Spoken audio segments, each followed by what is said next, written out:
The first game absolutely wrecked me, and by the end of it, I was like, oh man, I'm gonna have to walk this one off. And after waiting 7 years, I finally get my hands on the sequel. But only 2 hours into it, this game broke me and left me like...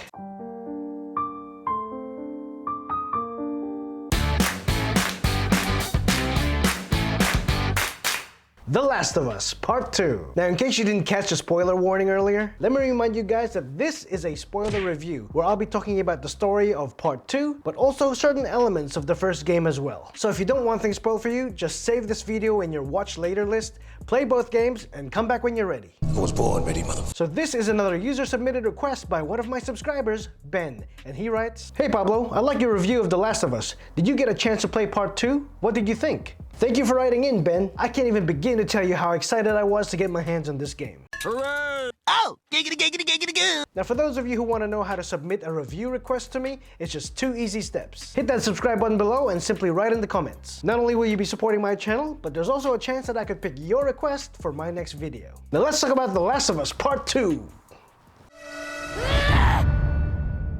After 7 years, 2 delays, and 1 massive spoiler leak online causing controversy and outrage amongst gaming fans around the world, The Last of Us Part 2 has finally arrived. Naughty Dog Studios Vice President, co-writer, and game director Neil Druckmann takes us back into the post-apocalyptic world of The Last of Us. And once again, Ashley Johnson and Troy Baker reprised their roles as Ellie and Joel set 5 years after the events from the first game. Here you mainly play as 2 characters, Ellie and Abby, as the story delves into themes of hate, revenge, and redemption. While Abby gets involved in the conflict between a militia and a religious cult, Ellie goes on a warpath fueled by good old-fashioned vengeance and wrath. Become vengeance, David. Become wrath. The first game was so near perfect that when they announced they were making a sequel, I gotta admit, I was a little scared they were going to mess it up. There's always the fear that, you know, when you made something great and you're going to go back to it, you're going to mess it up. You're going to mess what made it so special. Then I reminded myself that these are the guys that made the Uncharted series and the first Last of Us. So they've earned my trust and benefit of the doubt. And then the leaks came out. Because apparently some disgruntled Naughty Dog employee left the company on bad terms and said, I'm definitely leaking that shit. Now, I was lucky enough to avoid all the spoilers prior to the game's release, but I was very aware of the amount of hate this game was getting. I guess Neil was right when he said this game was going to be divisive. I think in this one might be more divisive than the first game in a very kind of exciting way that I think it raises those interesting philosophical questions and asks the players to interpret some of the material that's there and see where they stand on those questions. The Last of Us Part 2 shows us what revenge can do to a person, from obsessing over it to finding redemption after the fact. Early in the game, we meet Abby as she's reached the end of her path of revenge. And because violence begets violence, Abby's actions sets Ellie at the start of hers. And what exactly were those actions? Well, let's just say Abby decided to use Joel as her own personal driving range. You don't get to rush this. Nice shot! Abby is not one for talk. She's more the type to Bash your brains. Why did Abby do this? As it turns out, that doctor who was about to operate on Ellie in the first game, you know, the one who threatened Joel with a scalpel before Joel brutally murders him, well, that doctor happened to be Abby's dad. No! Dad! Dad! No! So of course that prompted Abby to be like, You took everything from me. while Joel was like, I don't even know who you are. it really puts Joel's actions in perspective and makes you think, Maybe I am a monster. and Abby didn't achieve her revenge alone. Abby came to Jackson with an entire team. She's got help. Now, I was very back and forth with how I felt about this game. Like so many people, I had a feeling Joel wouldn't survive in Part 2. And when it happened, I was so angry at the fact that they did it so early and in such brutal fashion. You're killing me, woman! Hiya! But then I thought, in a world this hostile where dying of old age is a luxury, and to top it off, let's not forget that Joel has crossed a lot of people over the years. Well, I guess I can say, I'm not surprised. the trailers made me believe that it was going to be Dina biting the dust. But I, the player, wouldn't have been as invested as Ellie in seeking revenge had it been Dina. So I guess in that respect, it only makes sense that it had to be Joel. But that didn't stop me from being upset about it though. Uncle Roger so upset, I put my leg down from chair. So offing a beloved character in that way and so early in the game took a lot of balls. Big ball energy. And while playing as Ellie and sharing her anger and motivations, I was like, I'm vengeance. The Last of Us Part 2 has managed to achieve something which very few games have, which is make me feel something. I can feel this. Before I get to the positives, I first want to talk about the things I didn't like. Some people call this game a third-person action-adventure, some people call it a survival horror, but I like to call it a grief, sadness, and trauma simulator. No! It was an emotional roller coaster that I kept begging to get off. Help me! No! Stop it! Stop it! Stop it, please! Sure, the game had one long flashback level of Ellie and Joel at a dinosaur and space museum, but aside from that, there's not much else that lightens the mood. You can spend hours and hours in this constant feeling of great sadness and despair, along with the stress and anxiety that this game throws at you. The playtime is roughly around 30 hours, give or take. That's a hell of a long time feeling like crap. I swear, this game felt like it took years off my life. Yes, it's a game set in post-apocalyptic America, and it's not supposed to be all sunshine and rainbows, but that's what the first game did so well. There was almost always a lighthearted conversation between Joel and Ellie. Sometimes those conversations were downright funny thanks to Ellie's corny jokes. What did the mermaid wear to her math class? What? An algebra. Terrible. And to top it all off, we had that beautiful, heartfelt giraffe scene. Go on.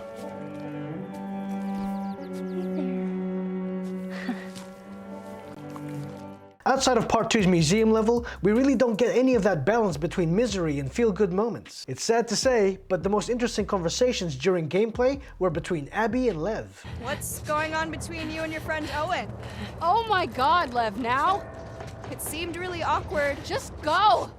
The first game had many similar themes to Part 2, except the first game did a much better job at sprinkling those feel-good moments evenly throughout the game. So even with the museum level, the pacing didn't seem to have the same focus and consistency as the first game. But even as I say this, I'll be the first to admit that I don't know how I could have made it any better. I mean, they could have chopped up some of the museum scenes and give us something similar to the young Nathan Drake flashback levels in Uncharted 4. But a very valid argument against that would be potentially removing the impact of Joel's death in the beginning if we're going to see so much of him in flashbacks. Oh, and the moment we get to play as Abby after Joel's death, I was like, this is the worst!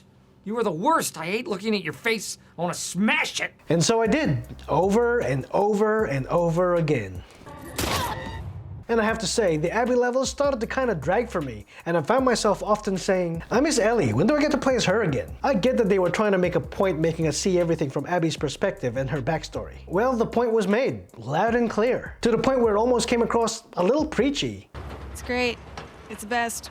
But I gotta admit, the story's attempt at the Christopher Nolan style of non-linear storytelling was handled really well. Just not so much the pacing. Apart from a few environmental texture pop-ins, for the most part, the game ran pretty smoothly. Nothing game-breaking that takes away from the immersion. And I only experienced one glitch. It was when I was playing as Abby and I was trying to pick up an item from a cabinet. The icon was there, but the cabinet was empty. It's empty. What?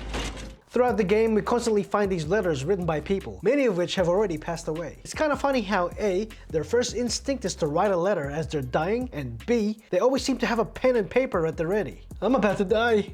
I better go write a letter. I don't know what it was. I couldn't touch the pen to a piece of paper without it drawing the shape of a penis.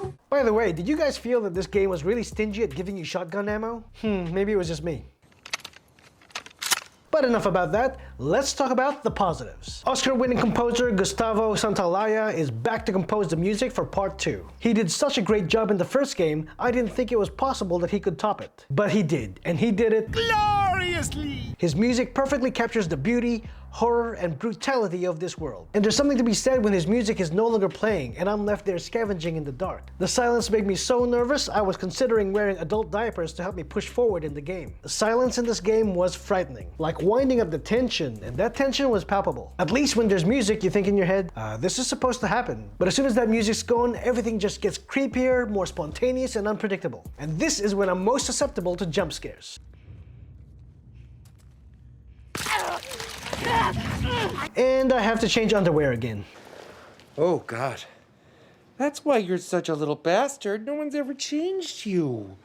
Yeah, you got a big ol' stinky in there, don't you? God, it smells like Hitler's anus. The graphics and animation here is just another example as to why Naughty Dog are one of the leading game developers in the business. From the environmental design to the motion capture, everything just looks grounded in reality. There's some crazy details that you'll find in the textures, lighting, shadows, and skin tone. Speaking of grounded in reality, Naughty Dog has ruined other games for me now. For example, when I was recently playing another game, When I triggered a conversation with an NPC holding a broom, the broom would suddenly disappear from their hands, only to reappear again once the interaction was done. And then I thought, yeah, Naughty Dog wouldn't do that. It's such a tiny non-issue, but I can't help but picking up on those little things now. It's because we've been so spoiled by games like The Last of Us 2 and Red Dead Redemption 2. You're all right, boy. I swear, every Naughty Dog game since Uncharted Drake's Fortune, I always find myself saying the same thing. This is the best forest/jungle I've ever seen. No, wait, this is even better. No, actually, this might be the winner. Okay, Naughty Dog, now you're just showing off. My jaw dropped when I first saw the semi-open area in this game with its wide playground. We also see the contrast between Ellie's and Abby's worlds, from the small friendly community in Jackson, Wyoming, to Abby's more military lifestyle at a giant football stadium in Seattle. Both grow their own crops and they have their livestock, but Abby's stadium has a massive gym. Well, at least we know where she got her gains from. Well, I've been working out. Imagine having Abby as your spotter. She could probably curl my entire weight with just one arm. This military faction's called the WLF, aka Washington Liberation Front. And the main problem with living with this group is that it's got a maniac for a leader named Isaac, played by the talented Jeffrey Wright, whom you've seen in all the recent Bond films with Daniel Craig, the show Westworld, and he'll also be playing Commissioner Gordon in Matt Reeves' The Batman. At least Jackson only had to worry about the infected, while the WLF also had a rival faction to look out for called the Seraphites. These guys are like a religious cult who are more likely to use a bow and arrow rather than using firearms. And they have a habit of hanging people while disemboweling them. So maybe don't get on their bad side. In my review of the first Last of Us, I said that the puzzle elements in that game was a little lacking. Well, praise be to Odin, Zeus, and Kratos that they added a lot more this time. And they improved in quality regarding level of difficulty. A few of them genuinely got me scratching my head. Unlike the first game, the maps here are actually useful. This is perfect for those of us who like to explore and make sure that we've seen everything. For a game that predominantly takes place in one city, it surprisingly had a lot of variety of different level designs to explore and traverse. My favorite would have to be the open area that I mentioned earlier. In fact, that was the only part about the game that was open world and non-linear to the story. Looting for items here is addictive. Make sure to explore every nook and cranny because your curiosity will often be rewarded. Pick it clean, just like your nose. Especially in the music store. And they've definitely upped the horror in this game. In the quieter moments, I always feel uneasy, and there's a sense of urgency in everything I do, because I never know if there's another jump scare around the corner. The runners run faster, almost like the zombies from World War Z, and the bloaters are harder to kill. And to me, I found that the clickers were a little easier this time around. But that's fine, because they made the stalkers a lot harder, scarier, and more unpredictable than ever before. In fact, they've been the primary source of all the jump scares that made me go, Oh my God! Oh my God, the blood. Okay. They also added a new enemy type in the infected category called Shamblers, which are these hulking, nasty creatures who emit toxic gas when they get near you. It was me! This is a third-person cover-based shooter with added stealth mechanics worthy of a Metal Gear Solid seal of approval. I also think it's cool that enemies call each other by name, particularly after I've killed them. This helps for immersion, but It doesn't matter what your name is! crafting has a new sleek look with additional animations, but thankfully it's just as easy and user-friendly as the first game's crafting system. Now, you all know I'm a dog person. At first I thought I was going to have problems killing enemy dogs, but then I quickly got over that as soon as one of them was trying to bite me in the crotch. Plus I remembered that I've been killing virtual dogs since Modern Warfare 1. When it comes to killing enemies, the variety of animations of ways to off someone just made it all the more satisfying, and really made me feel like a badass. Forgiveness is between them and God. It's my job to arrange the meeting. A lot of my kills were brutal, and some were pretty hilarious. You think that killing those guys is funny? I do. The performances across the board did an outstanding job at breathing life into their characters. The acting is so solid that just like in the first game, it blurs the lines between video games and feature films. If there was a category at the Oscars for Best Ensemble Performance in the video game, I'd say give them all the awards. They all did such a great job. But if I really had to narrow it down, I'd say the standouts here are Ashley Johnson and Laura Bailey. These two women tackled such dark and heavy themes while managing to humanize their characters. I was so invested in the story and their characters' journeys that it was almost at the detriment of not noticing how great the gameplay was. I didn't care about anything else. I don't care. He killed me. Joel. This time around, both friendly and enemy AI isn't as stupid compared to the first game. You know, when the enemy's peripheral vision wasn't that great and your friends would often run around like jackasses while you're trying to stealth, yet somehow the bad guys can't see or hear them? Thankfully, there's been some significant improvements here. Although still not perfect, I didn't encounter any immersion-breaking moments. Now, I just want to address this one topic that I've seen many people discuss online, and it's this question. Why did Joel introduce himself to a bunch of armed strangers? It seems so out of character. Well, I disagree, and here's why. Early in the game, as we explore and walk through Jackson, the settlement that Joel and Ellie call home, we get to see a lot of its residents going about their daily business. If you walk up to the NPCs and listen closely to some of the conversations, you'll hear a couple talking about how they're outsiders passing through and perhaps considering staying in Jackson for good. This tells us that this community is friendly and generally welcoming towards outsiders. Even near the end of the game, Joel tells Ellie that he managed to get his hands on some coffee from people passing through. What are you drinking? Coffee. Where'd you get that?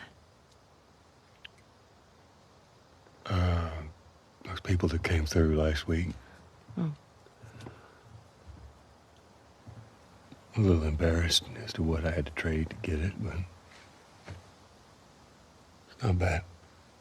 So there's many things that tell us that outsiders coming to town is a common occurrence, and shows that Joel has amalgamated and adopted Jackson's values after living there for 5 years. At the end of the first game, he made the decision to move to Jackson with Ellie, as he knew that this was a peace-loving town. I mean, what were the other options? It was either a QZ with a corrupt military running the show, a religious cult that disembowels people, a community full of cannibals, or living alone going batshit crazy like Bill from the first game. Speaking of the first game, Joel's entire character arc was about change. Changing from a hardened and stoic smuggler to a man who developed a paternal bond with Ellie and sacrificed the fate of mankind just to save her life. Just because we weren't there to experience the character development in the past 5 years with Joel doesn't mean that trusting people was suddenly out of character.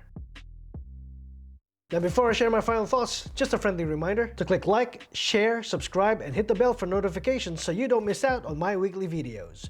Subscribe.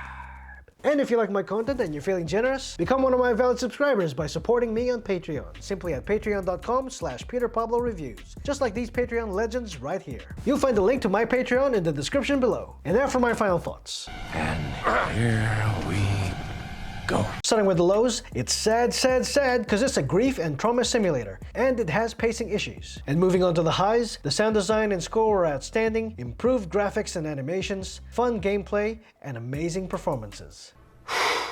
Boy, that escalated quickly. So overall, I really like this game. Even with its pacing issues and the fact that it's pure anxiety fuel, it managed to surpass its predecessor in many ways. Ellie and Abby are character studies of what good people are capable of when personal tragedies lead to anger and hatred into vengeance. They're both the hero of their own stories, but also the villain in someone else's. Where one's journey was of revenge and redemption, the other was also revenge but led to having the strength to forgive, thus ending the cycle of death and violence. They have fantastic character arcs, especially considering that they both started from being all like, You killed my father. Prepare to die. Just from the performances alone, and if they gave out Oscars for acting in video games, Laura Bailey and Ashley Johnson would totally win. But story-wise, I think The Last of Us Part 1 was a tighter package. That's what she said. If you're a fan of the first game but haven't had a chance to play this one yet, I think you should definitely give this a shot. But do you need to play the first game to understand Part 2's story? Yeah, you do need to play Part 1, because otherwise, you wouldn't get it.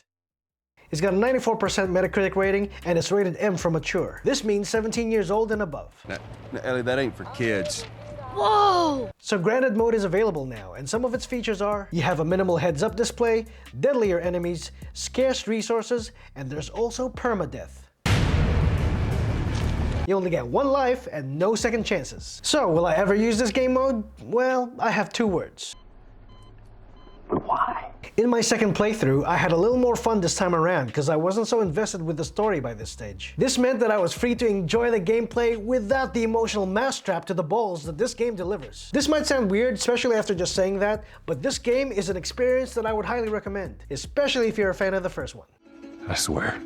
Just keep in mind the low points that I highlighted in this review, just to set your expectations. If I had one message to Neil Druckmann and the team over at Naughty Dog, it would be this: don't stop taking risks and don't stop pushing the boundaries. What you've achieved here is getting more people to take the art of video games seriously as a legitimate platform to tell solid, impactful stories. Don't ever stop being a creative force in this industry. okay? So guys, what do you think of The Last of Us Part 2? Have you played it yet? If not, do you intend on playing it? Did you like it? Did you love it? Or did you dislike it? Or did you absolutely hate it? I've shared my thoughts, now I want to hear yours. At the end of this video, I'll share a link to my review of the first Last of Us. So give that a watch if you're into the Last of Us franchise. Now remember guys, I take review requests, so smash that subscribe button and leave me a comment. And if you're going to leave your home, be considerate of others by not forgetting to wear your... And who am I, you ask? I'm Peter Pablo. Bye for now. I do okay. Kidding me? You're welcome, kiddo. Part 2. The first game absolutely wrecked me. It wrecked me. I was a little scared that we're gonna mess it up. Oh yeah, scratching my ass. God, that feels good. I was a little scared. Crick in my neck. So they've earned a bit. Avoid all the spoilers. Part of this game would be.